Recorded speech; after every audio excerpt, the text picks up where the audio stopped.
Dona Carmen está preparando o almoço de domingo. Logo a casa vai estar cheia de filhos e netos.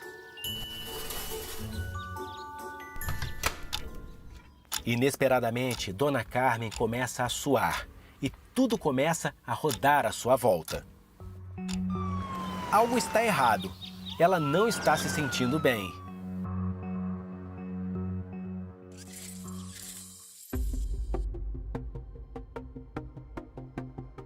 SAMU, que posso ajudar? Hoje em Santa Catarina possuímos 7 centrais de regulação. Nós estamos na Central Norte-Nordeste, localizado em Joinville, Santa Catarina, com 1,5 milhão de habitantes na nossa regional. Todas as ligações, elas adentram 192. Este paciente vai ser atendido pelo TARM, solicitado todos os dados, encaminhado para o médico regulador. Ele vai fazer seus questionamentos, vai orientar esse paciente ou encaminhar uma ambulância até o local e repassado ao radiooperador para o envio. A gente já acionou o AG, a USA 1, tá? Agora a orientação é manter a RCP, tá? Com massagem cardíaca. O primeiro contato ele é estabelecido com os TARMs, que são os técnicos auxiliares em regulação médica. Eles vão pedir informações básicas como o que está acontecendo no plano geral, o nome da pessoa, a idade da pessoa, o endereço e o ponto de referência, com muita precisão, porque a ambulância precisa. Quanto mais informação no endereço, mais a ambulância tem agilidade de chegar lá no local. Quando a ligação entra via 192, o médico precisa definir: eu preciso enviar uma ambulância para essa ocorrência? Muitas das vezes, o médico entende que se o familiar conseguir colocar com segurança o paciente no carro e deslocar até uma unidade de saúde, ele vai ter um atendimento, uma avaliação médica mais rápida do que se enviar a ambulância até o local. Dessa forma, ele deixa uma ambulância liberada para que no momento que entre um atendimento de urgência e emergência, a equipe esteja disposta para fazer esse atendimento e salvar essa vida. No SAMU temos ali 4 códigos pré-definidos. A azul é a mais branda, usada principalmente em transferências interhospitalares. O código verde são situações que a pessoa não tem como se locomover, são situações de apelo público, de comoção popular. O código amarelo já é uma questão que exige um pouco de maior velocidade, já vai com a sirene ligada. E o código vermelho, que é o nosso mais alto patamar, vai com a sirene ligada, sem questões de trânsito aí, até chegar o paciente.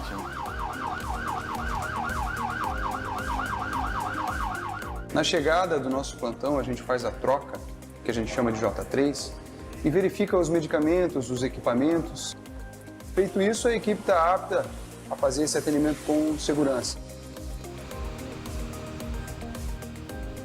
Desde a entrada da ocorrência até a chegada no local, vamos dizer que uns 15 minutos, né, para chegar um código vermelho no paciente, né? Nosso fluxo de atendimento é de demanda espontânea ou de pacientes trazidos pelo SAMU ou bombeiros que a gente tem aqui na cidade. Casos graves e moderados, a regulação do SAMU nos liga comunicando que está encaminhando um paciente que necessite de um suporte maior do que o necessário comum. Pacientes que são trazidos pelo SAMU, nós optamos em dar prioridade a ele, nem sempre pela gravidade do caso, mas sim no pensamento que eu tenho que liberar o quanto antes a ambulância do SAMU para que ela esteja disponível novamente para a comunidade. Atendemos todos os quadros e encaminhamos os casos mais graves aos hospitais daí de referência. Damos o primeiro atendimento e depois a gente dá continuidade nos hospitais. Existem pessoas extremamente capacitadas que estão preparadas para atender esse solicitante, entender a demanda desse solicitante e verificar se existe uma necessidade de envio de ambulância ou se uma orientação, conforme a necessidade, já consegue resolver. O SAMU favorece, o atendimento desses pacientes pré-hospitalar na sua residência, isso é fantástico, e também traz esse elo do paciente que está na baixa complexidade ser regulado para o serviço de alta complexidade, que são os hospitais. Mas ela tá respirando, senhora?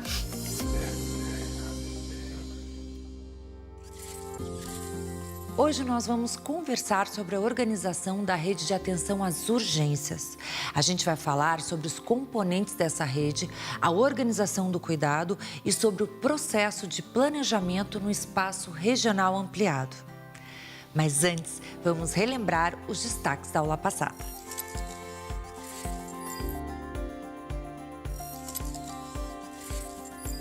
Na aula anterior, nós falamos sobre atenção hospitalar e ambulatorial especializada. A gente viu que na organização da rede é importante que o gestor defina os serviços especializados prioritários de acordo com as necessidades dos usuários. Entendemos a importância de delimitar as responsabilidades de cada gestor na organização de rede de atenção à saúde. Conversamos sobre a construção de referências e protocolos de fluxo e acesso na atenção hospitalar e ambulatorial. Vimos que o consórcio de saúde é capaz de promover a cooperação entre os gestores nas regiões de saúde. E ainda deu tempo de, mais uma vez, falar sobre a importância do monitoramento e avaliação de ações.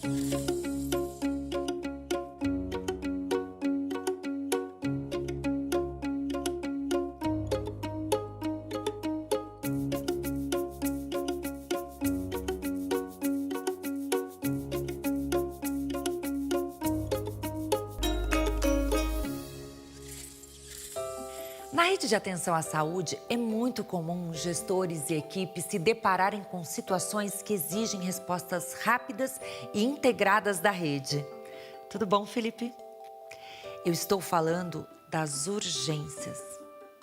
Implementar uma linha de cuidado de atenção às urgências depende da articulação entre equipes e equipamentos de saúde e ainda da pactuação entre as 3 esferas de gestão. Você deve ter notado que eu estou usando a palavra urgência para me referir a eventos agudos que ocorrem no SUS. Mas e as emergências? Será que existe diferença entre esses dois conceitos? A discussão da urgência e emergência, ela sempre esteve muito presente na minha vida, em que pese a minha maior escolha é a organização e a gestão de serviços de saúde, né, em termos profissionais, mas essa discussão ela está presente em todos os pontos de atenção, né, e não somente quando a gente pensa em serviços exclusivamente voltados para o atendimento das urgências. Para que a gente possa discutir, né, melhor a organização da rede de cuidados, né, tanto no município quanto no espaço micro e macro regional, a gente precisa passar pela discussão dos principais conceitos vinculados ao tema, né, urgência e emergência, e de como eles podem contribuir, ou a forma como nós os compreendemos, né, pode contribuir também com a organização e as respostas dadas pelos pontos de atenção em relação aos quadros agudos, né? Quando a gente olha numa perspectiva mais formal, nós temos aí no Brasil já há alguns anos o conceito de urgência e emergência, sendo que a urgência ela é tratada como todo evento agudo, né, que exige uma resposta do sistema de saúde, uma resposta de cuidados em saúde, mas normalmente nós não temos um risco iminente de morte, né, ou sofrimento intenso associado. E a emergência, normalmente, ela está caracterizada também por um evento agudo, que coloca ou imprime, né, um risco importante de morte ou sofrimento intenso ao nosso usuário. Essa nomenclatura ela gera alguma confusão, principalmente do ponto de vista de organização e regulação do acesso. Do ponto de vista médico, normalmente o conceito de urgência guarda uma relação importante entre o acolhimento desse usuário, né, e o seu prognóstico. E esse caminho que precisa percorrer, né, e a velocidade que precisamos percorrer esse caminho para definir o melhor prognóstico, né, e definir a melhor resposta e o melhor ponto de atenção à saúde que pode, né, contribuir para o cuidado. Com essa questão esclarecida, a gente já pode começar a falar sobre os pontos da rede de atenção às urgências. A rede de atenção às urgências atende condições clínicas, cirúrgicas, obstétricas, traumatológicas, em saúde mental e muitas outras. E para que essa rede dê conta de atender as diversas demandas que surgem na rotina do SUS, todos os componentes precisam atuar de forma articulada. A rede de urgência é uma rede complexa, né? O Brasil tem uma política muito poderosa e muito potente com relação à rede de urgência e emergência, mas o desafio posto para os gestores municipais é construir uma sinergia e uma integração desses pontos de atenção, né? Então, o desafio do gestor municipal hoje é entender como é que funciona essa rede e como trabalhar ela de forma sinérgica. E essa é uma pergunta que ela tem como resposta e como resultado a salvar vidas, né? Porque se a gente consegue que esses pontos de atendimento se falem, se conversem, trabalhem de forma sinérgica, sem sobrepor, a gente ganha efetividade, ganha eficiência e isso vai salvar muitas vidas dentro do Sistema Único de Saúde, né? Acho que é uma das primeiras coisas que o município tem que identificar é a sua capacidade assistencial com relação à urgência e emergência, né? Então, feito isso, há necessidade de que todos esses pontos conversem entre si, para que a gente construa fluxos transparentes e adequados, que contemplem todas as necessidades assistenciais de urgência e emergência do município, né? A partir dessa conversa, definir o rol de cada ponto de atendimento, o que cada um vai fazer na assistência a esse paciente. Porque isso fica claro para todo mundo que está operacionalizando o dia a dia da rede de urgência. E assim você vai conseguir trabalhar de forma sinérgica. Na teoria, a gente constrói fluxos, acham que é os melhores fluxos, mas na prática, algumas coisas precisam ser ajustadas. Essa rede precisa ter uma governança forte para que ela funcione adequadamente. Isso é um desafio para o Sistema Único, mas ele é de fundamental importância para que a gente consiga funcionar todos os pontos de atendimento. É que a gente tenha uma regulação que tenha toda essa clareza de como funciona o sistema de urgência e emergência municipal. E são algumas dessas estratégias importantes para que a gente possa otimizar a nossa rede de urgência. Estes são os componentes da rede de atenção às urgências: promoção e prevenção, sala de estabilização, a Força Nacional do SUS, o SAMU, as atenções hospitalar e domiciliar e a atenção básica. A promoção e a prevenção têm o objetivo de estimular ações de saúde e educação permanente, voltadas para a vigilância e a prevenção das violências, acidentes e doenças crônicas não transmissíveis, além de vários outros agravos. O SAMU é o componente da rede responsável por ordenar o fluxo assistencial e disponibilizar atendimento precoce e transporte adequado, rápido e resolutivo às vítimas e pacientes.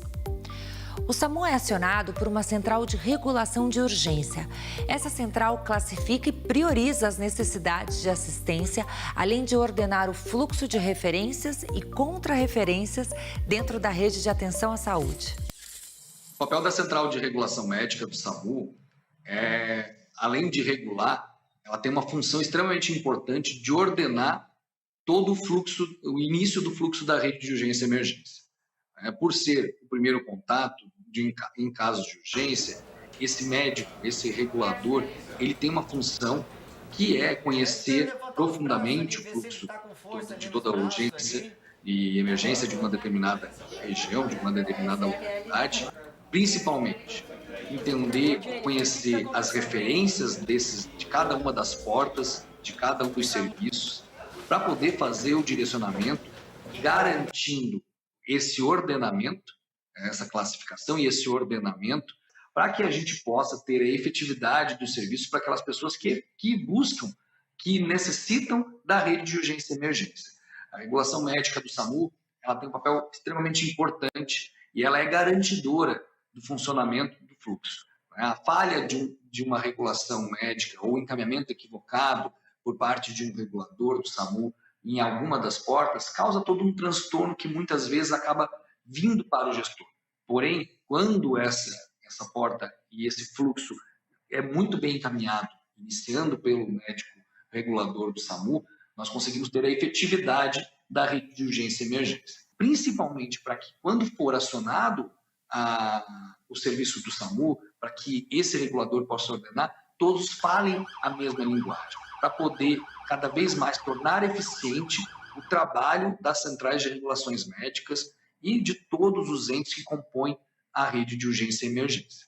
A gente sempre discute dentro desse território e a gente entende que dessa forma é onde a gente consegue ter efetividade, é a participação de cada um dos gestores dentro das suas CIRs, para que os ajustes e as características de cada território sejam garantidas dentro dessas discussões e adaptadas de acordo com a realidade de cada local, para que aí sim se discuta e efetivamente tenha a garantia dos acessos e das adaptações que forem necessárias para atender todo aquele território, toda aquela região de saúde.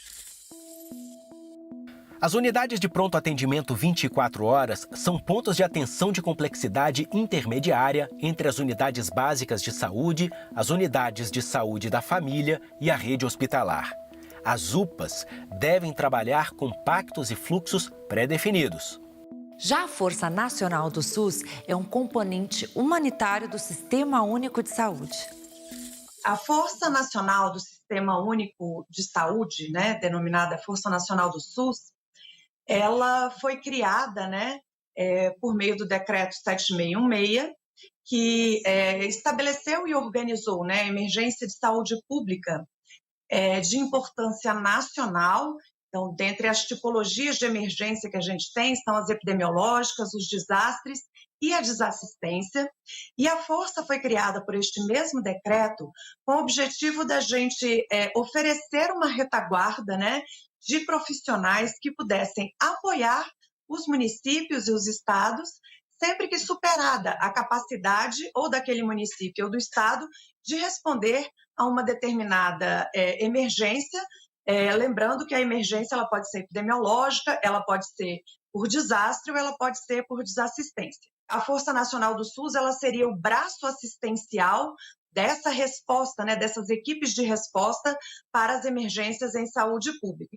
Essa mobilização ela ocorre sempre que solicitado pelos estados e pelos municípios e essas forças elas vão para o território para compor a resposta que continua com o protagonismo do município, do estado, no território e é subordinado a essa grande organização do Sistema Único da Saúde que estiver na localidade. Então, essa mobilização ela já é toda preparada, o importante das emergências é estarmos preparados, atendermos aos protocolos, porque aí no momento da resposta sempre é mais fácil a articulação entre as 3 esferas de gestão do SUS para uma resposta mais adequada, com os recursos, tanto humanos quanto recursos de insumos, que são necessários para responder àquela emergência. Quanto maior ou quanto mais complexa, maior a quantidade de profissionais que eventualmente a gente vai precisar mobilizar para fazer esse apoio ao município e ao estado. É muito importante a gente ter essa retaguarda federal, Isso porque a gente, a partir dessa estrutura, a gente pode tanto mobilizar equipes próprias, quanto também solicitar o apoio de outros estados que não estejam em situação de emergência para apoiar aqueles estados e municípios que estão. Então, essa é uma das grandes maravilhas do nosso Sistema Único de Saúde, que é pela capilaridade e pela organização da descentralização do Sistema Único de Saúde, a gente consegue justamente ser esse articulador, do que é necessário, tanto em insumos quanto em pessoal, para apoiar aquela primeira resposta, até que o município consiga se reorganizar dentro do seu processo de emergência para voltar para a sua rotina, para a sua normalidade. Vamos fazer um intervalo rápido e já voltamos para falar sobre as causas das demandas atendidas pela rede de atenção às urgências.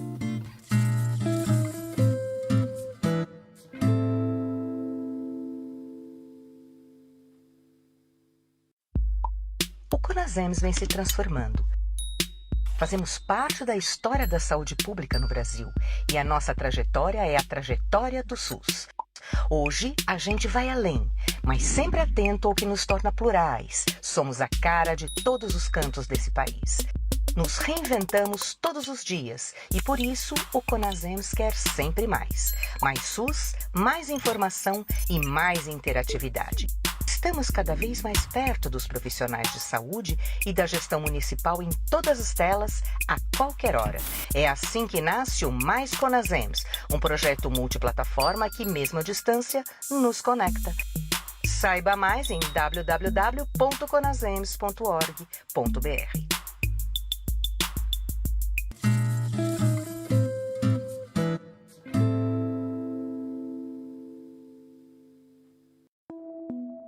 Estamos de volta.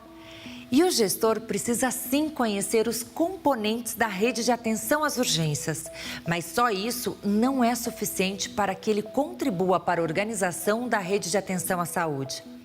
Além de oferecer uma resposta assistencial e social em tempo oportuno para os quadros agudos, a gestão deve identificar e atuar sobre os principais determinantes desses eventos.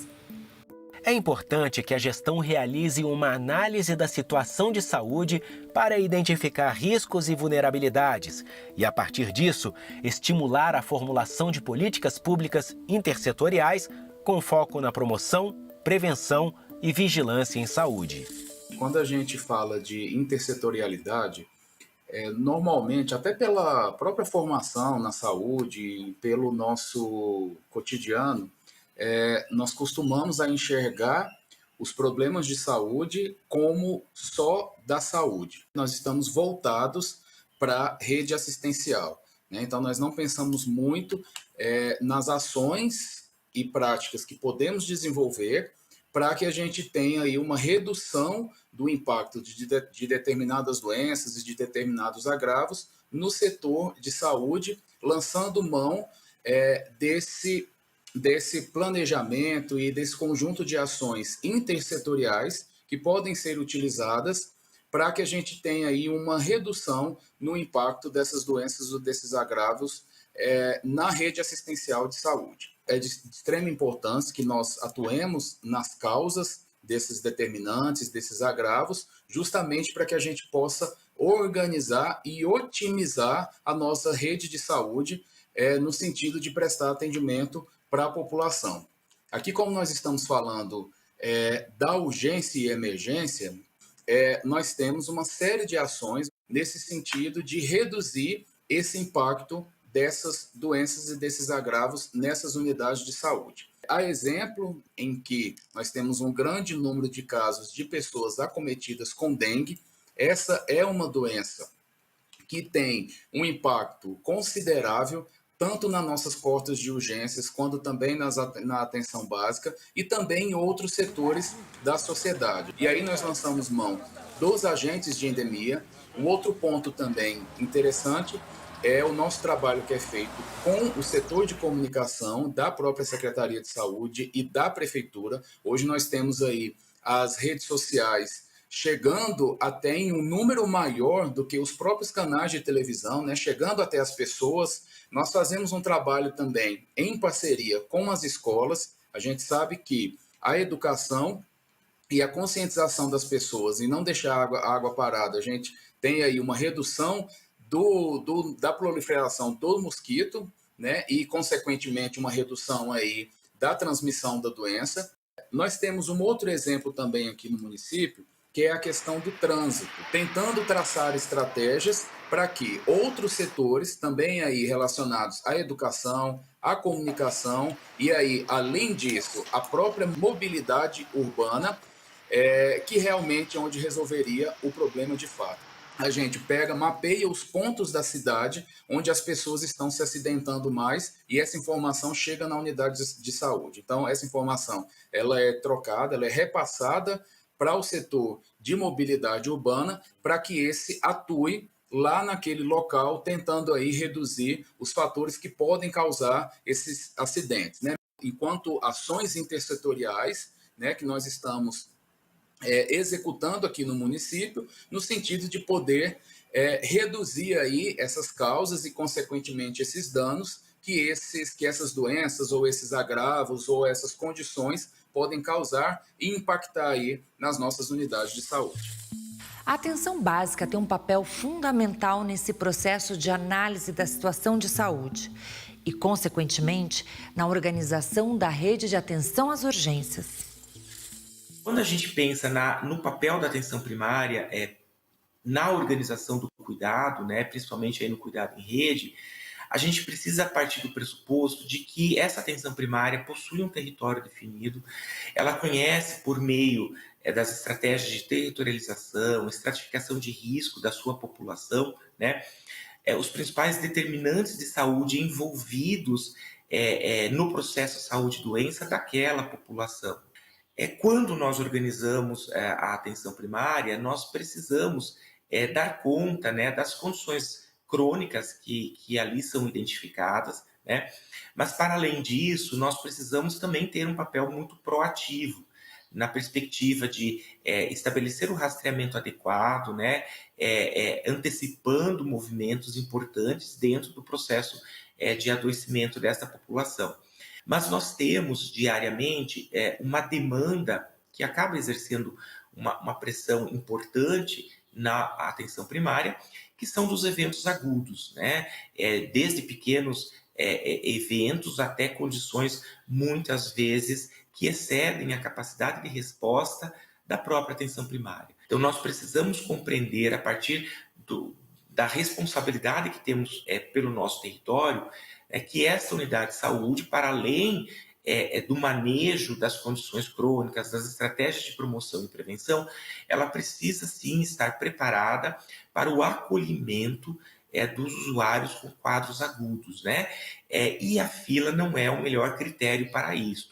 Muitas vezes essa demanda excede a nossa capacidade e nós precisamos identificar aquelas situações que vão exigir respostas mais organizadas, mais rápidas, né? Esse encaminhamento ele deve ser um encaminhamento responsável, cuidadoso, né? E compartilhado com os demais pontos. E a partir daí, desencadear uma resposta, né? Que passa obrigatoriamente pela regulação médica de urgências, e isso exige, né, que a gente passe por um processo de pactuação que também transcende os limites do município, para que ao final desse processo, né, possamos garantir esse cuidado.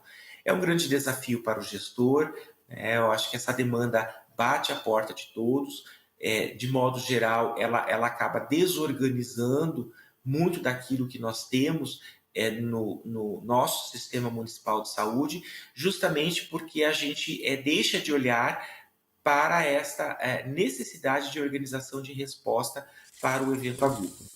O sucesso na organização da rede de atenção às urgências depende muito de uma prática que deve ser realizada tanto na atenção básica quanto nos demais pontos da rede: o acolhimento.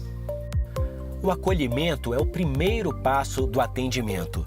É o que possibilita a classificação de risco do paciente e define a necessidade e o grau de prioridade da intervenção. Nós entendemos o acolhimento como um dos pontos fundamentais para a gente poder ter a integração da comunidade junto com os nossos serviços. É através do acolhimento onde a gente mantém um bom diálogo, é onde a gente mantém o contato e a gente pode garantir, de certa forma, o atendimento mais humano com toda a população que passa pelo serviço de acolhimento e de classificação de risco. A estratégia de acolhimento e estratificação de risco, ela serve realmente para garantir que as pessoas que estão com maior necessidade e dentro das devidas prioridades de atendimento, elas consigam ter o acesso ao serviço prioritariamente.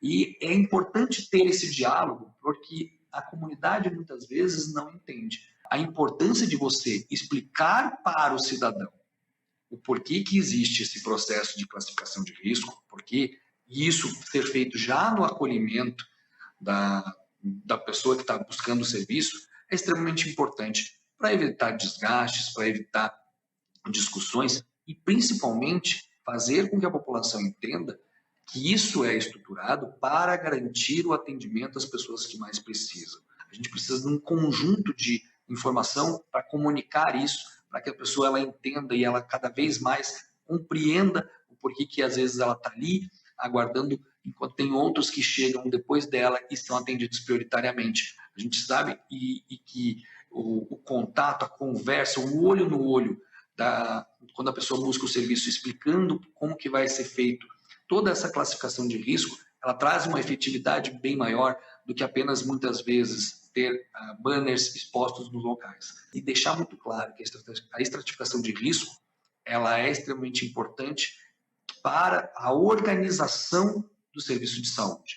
Né? Infelizmente, nós gostaríamos, e todo gestor gostaria de atender toda a população no momento que ela chega no serviço, mas a demanda ela é sempre maior do que a capacidade de atendimento imediato. Então, por isso, é extremamente importante que a gente faça um acolhimento muito bem feito, porque a população que busca o atendimento, ela não tem consciência sobre isso. Nós estamos no dia a dia da saúde.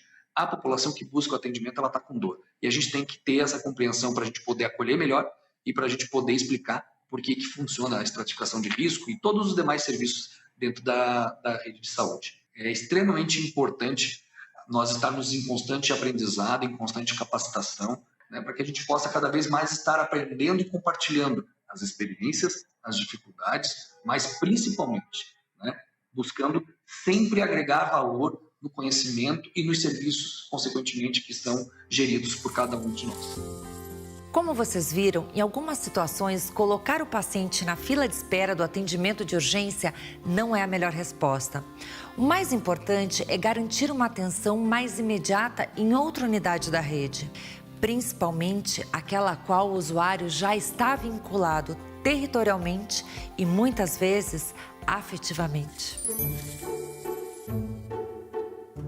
Dona Carmen teve uma crise hipertensiva.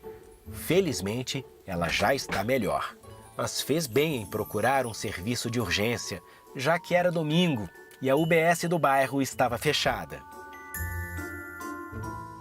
O mais importante agora é que Dona Carmen continue sendo acompanhada pela equipe da atenção básica e que se esforce ainda mais para manter o diabetes e a hipertensão sob controle. E todos os componentes da rede de atenção às urgências devem estar previstos em um plano de ação regional.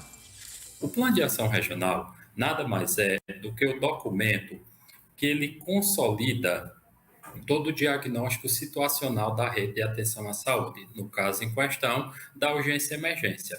É neste plano que nós, os gestores, de forma conjunta, nós trazemos a capacidade instalada que a rede tem e, a partir daí, nós identificamos as necessidades que a rede ela precisa para que a gente tenha uma ampliação da oferta do serviço de saúde, diminuição da fragmentação, né? Vai trazer a perspectiva da necessidade de ampliação, assim como também o desenho dos componentes que a rede de urgência e emergência elas têm e o que devem implantar, tanto numa perspectiva de ampliação como numa perspectiva de qualificação. Vale ressaltar que esse trabalho conduzido junto com os gestores e o grupo condutor estadual, ele tem que ser aprovado nas comissões, né, na Comissão Intergestora Regional, que é a CI, posteriormente aprovado em CIB, Comissão Intergestora Bipartite, e, consequentemente, homologado pelo Ministério da Saúde em portaria específica para que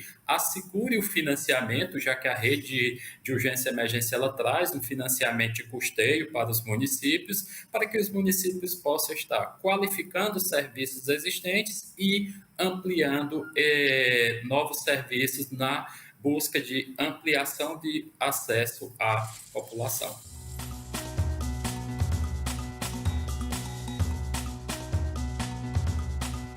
E agora vamos para o município de Aparecida de Goiânia, no estado de Goiás. E o trabalho, talvez, do gestor municipal e de qualquer gestor de saúde é construir o modo de como fazer essa rede trabalhar de forma sinérgica. E um dos pontos aqui que a gente conseguiu trabalhar aqui dentro de Aparecida foi construindo de forma coletiva, discutindo cada fluxo com todos os pontos de atenção, envolvendo todos os atores municipais, tendo interlocuções diárias de problemas pontuais que poderiam se avolumar e atrapalhar esse funcionamento, né? Nós estamos investindo em governança dessa rede. Eu acho que esse é um ponto importante para ser discutido e para fazer essa rede trabalhar de forma sinérgica, além de um processo regulatório ativo e transparente. E agora nós vamos para São Paulo, município de Americana. Americana é uma cidade que tem aproximadamente 242 mil habitantes, está localizada na região metropolitana de Campinas e nós possuímos, pensando no âmbito da rede de urgência e emergência, serviço móvel de urgência, temos unidades de pronto atendimento, temos um hospital municipal, porta aberta para a urgência, com habilitação em alta complexidade, com leitos de enfermaria de retaguarda clínica e de terapia em unidade de terapia intensiva, e temos também o componente pós-hospitalar, que é a atenção domiciliar. A gente mapeou qual era o perfil do paciente que procura nossas 3 unidades de pronto atendimento. A gente percebeu que mais de 70% desse atendimento era classificado no protocolo como cor verde ou azul, ou seja, são atendimentos pouco urgentes. Então, nós trabalhamos integrado com a rede de atenção primária, abrindo agendas, protegendo algumas vagas dessa agenda da atenção primária, que a gente pudesse contrarreferenciar esses pacientes para as unidades básicas, facilitando o acesso desses pacientes, então, à unidade básica. E aí, desafogando a rede de atendimento de urgência.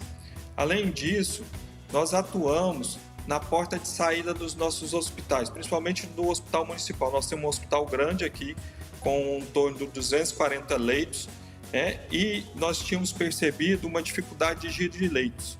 Um dos pontos era os pacientes que ficavam crônicos.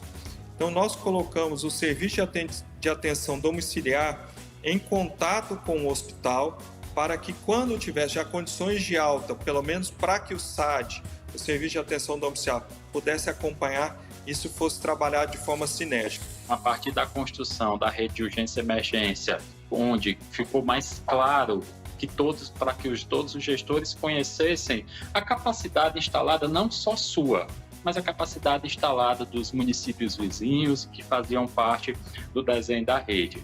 Acredito que uma grande força que a rede de urgência e emergência trouxe foi a melhoria da comunicação entre os gestores, entre os prestadores, ou seja, a gente começou a se identificar como rede, trabalhar numa perspectiva regional, não é só o município de Americana, nos vendo não apenas como um ente municipal isolado, mas como uma rede de atenção à saúde. Não podemos mais trabalhar de forma isolada e de forma fragmentada. Tem um outro projeto sendo desenvolvido aqui no município, que é a Alta Responsável. A gente está começando agora que o paciente que internou no hospital municipal, que ele tenha alta com uma garantia de uma consulta ou com especialista ou com atenção primária, para que ele tenha aquela situação dele monitorada, acompanhada e evitar que ele reinterne sucessivamente pela mesma doença. Outra coisa que a rede de urgência e emergência trouxe muito forte foi os mecanismos de gestão da clínica no âmbito hospitalar, a implantação do núcleo interno de regulação, que indiscutivelmente é uma estrutura potente para que se trabalhe eficiência, performance, indicadores, protocolos. Importante salientar que o plano de ação, ele não é uma coisa que ele não pode ser revisado. A prova disso é que nós, nesse exato momento, inclusive, estamos no processo de revisar o nosso plano de ação, porque o nosso primeiro plano foi há exatamente uma década atrás. E a saúde pública, ela passa por modificações, equipamentos são ampliados, enfim, perfis epidemiológicos acabam modificando com o passar do tempo. Então, nós estamos nesse momento de revisão. Então, são ações que fortalecem a integração da rede assistencial de urgência, de forma que a gente tenha um ganho de eficiência. E com esse ganho de eficiência, a gente consiga atender melhor e mais gente que necessitam do atendimento nas urgências municipais. Hoje, todos os gestores se conversam, todos os prestadores, então essa integração em rede, que é uma coisa permanente e que tem acontecido e que tem se solidificado com a implantação da rede de urgência e emergência.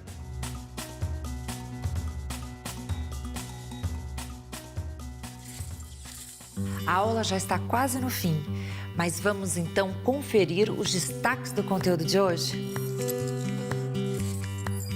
Nesta aula, nós falamos sobre a rede de atenção às urgências.